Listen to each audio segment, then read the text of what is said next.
विनायक मूर्ति की जय. நன்றி நன்றி. இப்போதான் எல்லாருக்குமே கை தட்டுற ஒரு உற்சாகம் வந்திருக்கு. கை தட்டுறது வந்து ஒரு விதத்தில் நீங்கள் ஊக்குவிக்கிறது, அதே சமயத்தில் கை தட்டுறது ரொம்ப உடம்புக்கு நல்லது. ஏன் அப்படின்னா நம்மளுடைய 2 கைகளையும் இருக்கக்கூடிய அக்குப்ரெஷர் பாயிண்ட்ல எல்லாமே வந்து நம்மளுடைய இரத்த ஓட்டம் சீராகும். யாருக்கெல்லாம் நீண்ட ஆயுள், ஆரோக்கியமான ஆயுள் வேணும் அப்படிங்கிறவங்க எல்லாம் நல்லா கைத்தட்டலாம். எல்லாருக்குமே வேண்டி இருக்கு இல்லையா?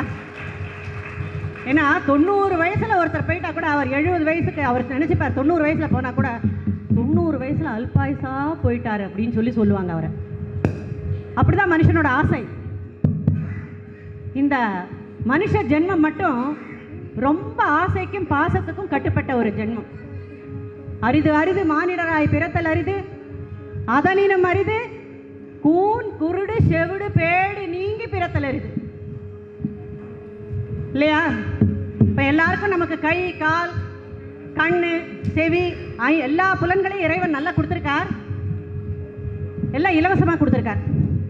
நிறைய பேர் வேறு சில விஷயங்கள் தான் இலவசமாக வாங்கி பழகியிருப்பாங்க. ஆனால் இறைவன் கொடுத்த அந்த இலவசத்தை பற்றி ரொம்ப யோசிக்கணும். நம்ம எல்லாருமே நம்ம கோட்டீஸ்வரர் அப்படி பார்த்தோம்னா, அது என்ன அப்படி கோட்டீஸ்வரர் அப்படின்னு சொல்கிறோம் அப்படின்னு நினைக்கிறீங்களா?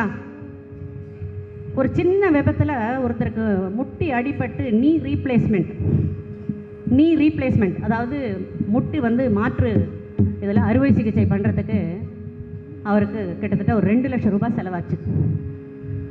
வெறும் ஒரு முட்டியில் இருக்கக்கூடிய அந்த ஒரு பார்ட்டுக்கு மட்டும் 2 லட்சம் ரூபாய். இப்போ நீங்கள் கணக்கு போட்டுங்க, உங்களுக்கு நம்மக்கிட்ட இருக்கிற ஒவ்வொரு அங்கங்களுக்கும் இறைவன் எவ்வளவு கொடுத்துருப்பார் அப்படின்னா அப்போ நம்ம கோட்டீஸ்வரனா இல்லையா? ஒத்துக்கிறோமா? நம்மளாம் கோட்டீஸ்வரன் தானே. காசு பணம் இருந்தால் போராது, உடம்பு நல்ல ஆரோக்கியமாக இருந்தால் தான் நம்ம கோட்டீஸ்வரன். காசு பணத்தை நிறைய அடுக்கி வச்சுட்டு கம்பங்குழியும் கேழ்வரை குழியும் கூட சாப்பிட முடியாத நிலைமையில் இருக்கிறவங்களையெல்லாம் நம்ம கோட்டீஸ்வரன் சொல்லவே முடியாது. அப்படி இருக்கும்போது இறைவனுடைய நாமத்தை நம்ம சதா சர்வ காலமும் நினச்சிட்டு இருந்தோம் வச்சுக்கோங்களேன், ரொம்ப எந்த கஷ்டமும் இல்லாமல் நம்ம இறைவனடியே சேரலாம். அதுதான் உண்மை. இதுபோல் எத்தனையோ மகான்களுக்கு எத்தனையோ பேர்களுக்கெல்லாம் இதெல்லாம் நடந்திருக்கு. ஞானிகள், எத்தனை ஞானிகள், எத்தனை மகான்கள் நம்ம நாட்டில், நம்ம பாரத தேசம் அப்படின்னு நம்ம எடுத்துட்டோம்னா நம்ம நாட்டில் இருக்கிற மாதிரி ஞானிகளும் மகான்களும் எங்கேயுமே கிடையாது. சித்தர்கள் எங்கேயாவது கேட்டிருப்பீங்களா நீங்கள்? சித்தர்கள்னு வெளிநாட்டில் போய் எல்லாம் இங்கே ஓடி வருவாங்க தேடுறதுக்கு. அங்கே வைத்தியம் பண்ண முடியாததெல்லாம் இங்கே வந்து சித்த வைத்தியம், ஆயுர்வேதம், யுனானி இப்படி நாட்டு வைத்தியத்தில் இறங்கி வராங்க அப்படின்னா அப்படிப்பட்ட மண் நம்ம பாரத தேசம். அந்த பாரத தேசத்தில் நம்ம மனுஷனாக பிறந்திருக்கோம் அப்படின்னா அது பெரும்பாக்கியம். அதிலும் என்னது பெரும்பாக்கியம்? நம்ம கூன் குருடு செவிடு நீங்கி மானிடராய் பிறந்திருக்கிறது அதனினும் அரிது. கரெக்டா? இப்போ சரி, எல்லா செல்வமும் நமக்கு இருக்குது, ஆனால் ஒரு கல்விங்கிறது இல்லைன்னா ரொம்ப கஷ்டம் இல்லையா? கல்வி இல்லைன்னா ரொம்ப கஷ்டம் தானே? அப்படி இருக்கும்போது நீங்கள் எல்லாரையும் வந்து எடை போடும்போது நீங்கள் வந்து அவர்கிட்ட நிறைய பணம் இருக்குது, ஐயே இல்லைங்க அப்படியெல்லாம் நான் அவனுக்கு கோட்டீஸ்வரலாம் இல்லை, நான் சாதாரண அவர் சரியான முட்டாளுங்க அப்படின்னு நீங்கள் சொல்லி பாருங்கள் என்ன கோபம் வருதுன்னு. கல்வியை மட்டும் யாரையுமே குறைச்சி எடை போட முடியாது.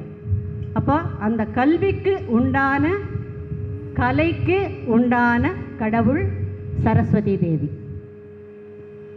அந்த சரஸ்வதி தேவிக்கு நம்ம அவங்களை துதித்தோம் அப்படின்னா நிச்சயமாக அவங்களுடைய பலன், அவங்களுடைய கருணை நமக்கு கிடைக்கும். ஆனால் அதே சமயத்தில் கர்வம்னு ஒன்று வந்ததுன்னா அந்த சரஸ்வதி தேவிக்கு மகா கோபம் வரும். ஒட்டக்கூத்தர் கேள்விப்பட்டிருப்பீங்க இல்லையா?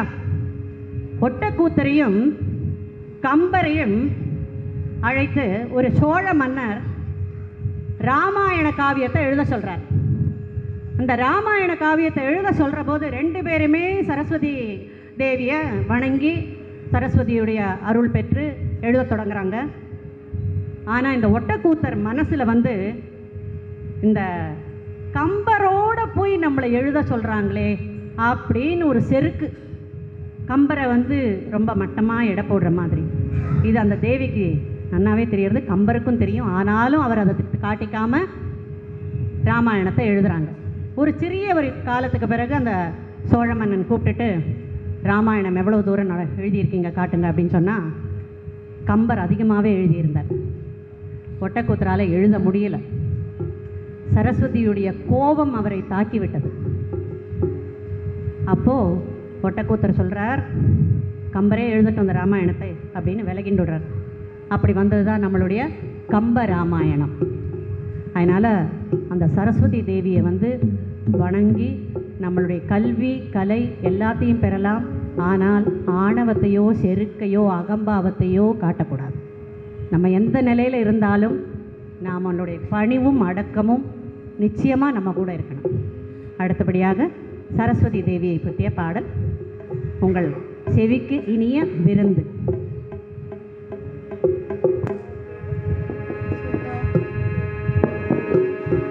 वाग्देवता सरस्वती माता की जय।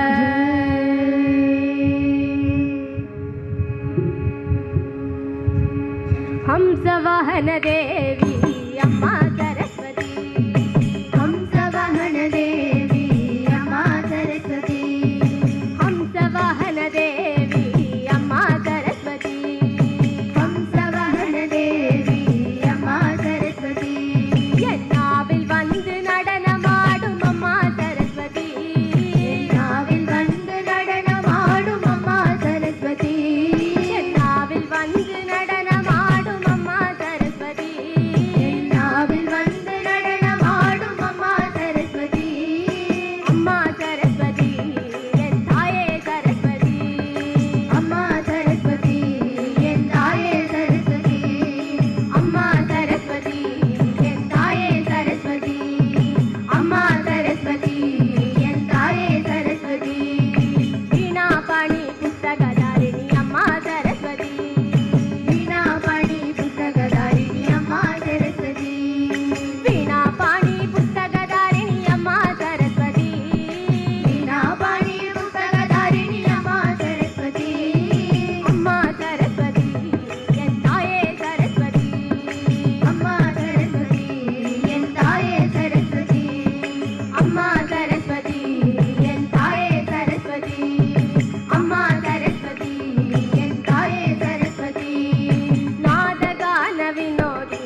देवता सरस्वती माता की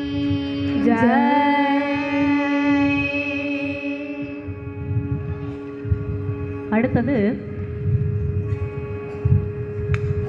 ஞானப்பழம், ஞான பண்டிதன், ஞானவேல், எல்லாருக்குமே தெரிஞ்சிருக்கும். முருகக் கடவுள். அதாவது ஞானம் அப்படின்னா என்ன? படித்தா அறிவு கிடைக்கும், ஆனால் இறைவனுடைய அருள் இருந்தால் ஞானம் கிடைக்கும். ஒருத்தர் நல்லா படிச்சிருக்கலாம், பதவி, பணம், செல்வம், புகழ், நல்ல மனைவி, நல்ல வீடு, நல்ல மக்கள் எல்லாமே கிடைச்சிருக்கும். அதோட முடிஞ்சிருக்குமா? அந்த கிடைச்சதை எப்படி நம்ம காப்பாற்றிக்கணும், எப்படி தக்க வைக்கணும், எப்படி நம்ம காப்பாற்றிக்கணும், எப்படி நம்ம தக்க வைக்கணும் அப்படிங்கிறது ரொம்ப முக்கியம். அப்படி தானே? சில பேர் சொல்லுவாங்க, என்ன பண்ணுறதுங்க, நான் நல்லா படித்தேன், ஆனால் புத்தி கட்டு போய் இந்த வேலையை பண்ணிட்டேன், ஒரு கையெழுத்தை போட்டேன் பாருங்க, என்னமோ தெரியல, ஏடா கூடமா போய் மாட்டிகிட்டு இருப்போமா இல்லையா நிறைய பேர்? அதாவது என்னதான் படிச்சிருந்தாலும் அந்த புத்தி அந்த சமயத்தில் வேலை செய்யலை அப்படின்னா அதுதான் அந்த ஞானம். அந்த ஞானம் நமக்கு கரெக்டாக கிடைக்கணும் அப்படின்னா அது இந்த முருக கடவுள்.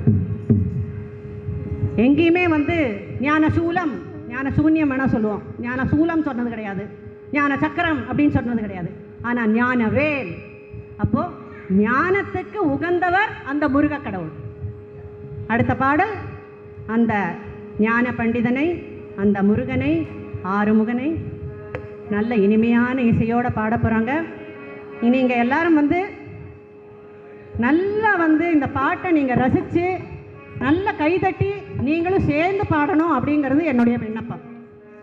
ரொம்ப எளிமையான நடை, அருமையான பாடல், காதுக்கு கேட்குறதுக்கும் இனிமையாக இருக்கும், நீங்கள் பாடுறதுக்கும் ரொம்ப எளிமையாக இருக்கும்.